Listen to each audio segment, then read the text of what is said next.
Well, all right, people. So I have to make a video on the biggest story in wrestling of the year, and that's Vince McMahon resigning or most likely getting fired from WWE for these allegations that have been made against him. And I'm going to take a point of view that I have not seen many people take, if any. And that's to point out the fact that these are just allegations. The lawsuit was filed by this former employee of WWE, but again, these are allegations. So let's not, let's wait and see. Let the lawsuit play out. Let the process play out.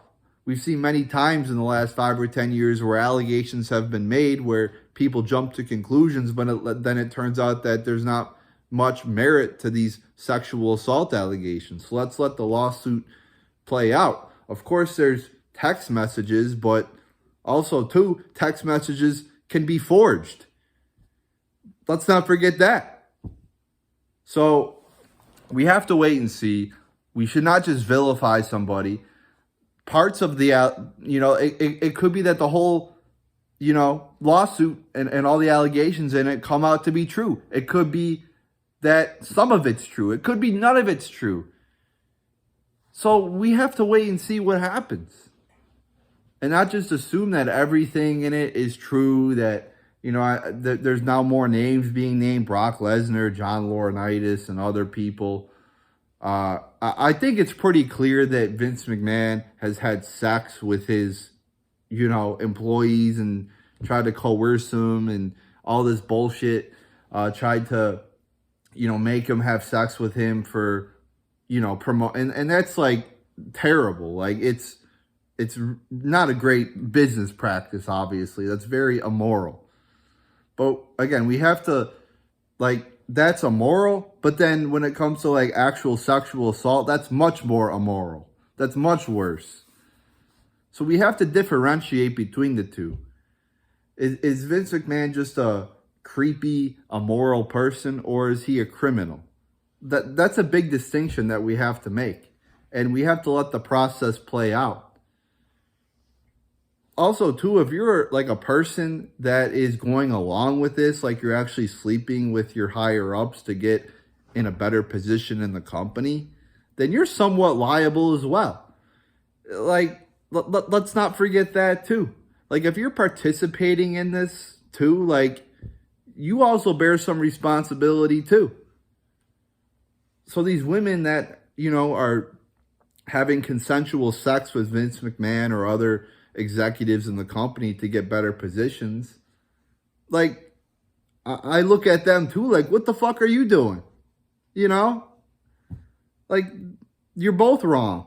Vince McMahon and the person that's, sleeping with the higher ups to get a better position in the company or to make their bosses happy. So again, I'm not, everybody's jumping on the bandwagon of trashing Vince McMahon, and he's obviously a pretty disgusting individual when it comes to some of this shit. But again, you got to differentiate between sexual assault and having sex to get a higher position or a better position in the company or to keep your job. Should he be with WWE anymore? No, I don't think so. He's done some fucked up shit. When paying off women and having sex with his subordinates and all that. So no, there's no way that he should still be employed in that's disgusting behavior when it comes to being a boss. But again, you got to differentiate between disgusting behavior and illegal behavior. So let's see what happens with this. Let's let the process play out. Let's let, again, text messages can be forged. They can be faked. Emails and all that shit with deep fake and AI and all that bullshit. This shit can be faked. So you got to keep that in mind. Shit can be exaggerated too. Something that was maybe consensual, 5 years, it wasn't consensual. So you got to let it play out. You can't just, hop on the bandwagon, and I won't do that because we've seen many instances of these allegations made and everybody thinks they're true, and then a few years later, it turns out they're not true. So I'm going to let the process play out, see what happens with the lawsuit before I, come to a concrete opinion on the man or the situation.